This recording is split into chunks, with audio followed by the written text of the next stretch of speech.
കൊലകൾ ചെയ്തില്ലേ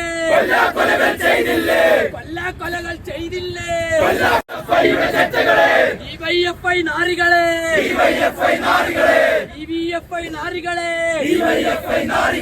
കേരള നാടിന്റെ ആപത്ത്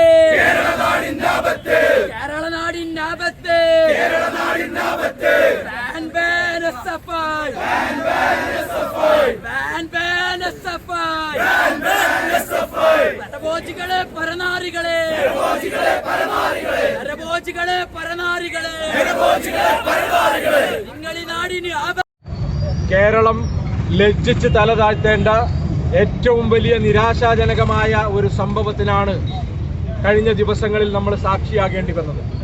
മനസാക്ഷിയുള്ള ഒരു മനുഷ്യനും കണ്ടു നിൽക്കാൻ പറ്റാത്ത വലിയ ക്രൂരതയാണ് കോട്ടയത്ത് ഗവൺമെന്റ് നഴ്സിംഗ് കോളേജിൽ സംഭവിച്ചുകൊണ്ടിരിക്കുന്ന ക്രൂരമായ ആക്രമണം എന്ന് പറയുന്നത്.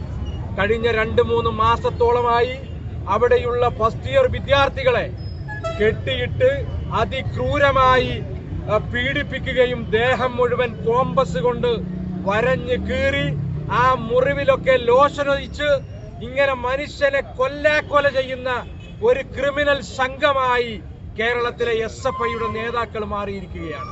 SFI എന്ന് പറയുന്ന സംഘടന IS പോലെയൊക്കെ ഒരു ഭീകര സംഘടനയേക്കാൾ അധപതിച്ചു എന്നുള്ളതാണ് ഇവിടെ ഞങ്ങൾക്ക് സൂചിപ്പിക്കാനുള്ളത്.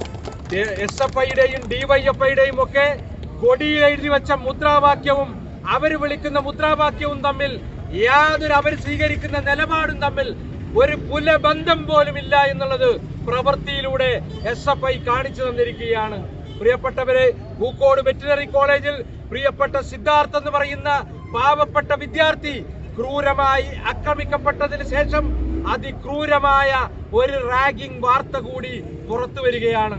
നിർഭാഗ്യമെന്ന് പറയട്ടെ, നമ്മുടെ ഈ വണ്ടൂർക്കാരനായ ഒരു SFIയുടെ നേതാവാണ് ഈ ക്രിമിനൽ സംഘത്തിന് നേതൃത്വം കൊടുത്ത ഈ കേസിലെ 1-ാം പ്രതി എന്ന് പറയുമ്പോ ഈ നാട്ടിലെ ജനങ്ങൾ അപമാനം കൊണ്ട് തലകുനിച്ചു നിൽക്കേണ്ട ഒരു സാഹചര്യം ഇവിടെ കമ്മ്യൂണിസ്റ്റ് മാർക്സിസ്റ്റ് പാർട്ടിയും SFI എന്ന് പറയുന്ന സംഘടനയും ഇവിടുത്തെ പൊതുസമൂഹത്തിന് ഉണ്ടാക്കി വച്ചിരിക്കുകയാണ്.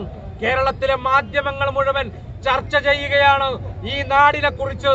പ്രസിദ്ധിയല്ല, കുപ്രസിദ്ധിയാണ് ഈ നാടിനെ കുറിച്ച് പറയുന്നത്.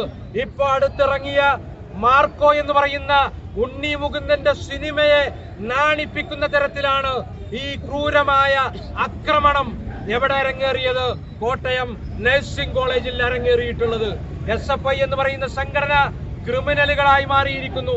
വിദ്യാർത്ഥികളെ ലഹരി കൊടുത്ത് ലഹരി കടിമകളാക്കി എന്തും ചെയ്യാൻ കഴിയുന്ന രീതിയിൽ അവരെ ക്രിമിനൽ സംഘങ്ങളായി വളർത്തുന്ന ഈ SFIയെ ഈ നാട്ടിൽ നിരോധിക്കേണ്ടത് ഇന്ന് ഇവിടെ വളർന്നു വരുന്ന പുതിയ തലമുറയുടെ ആവശ്യമായിരിക്കുകയാണ്.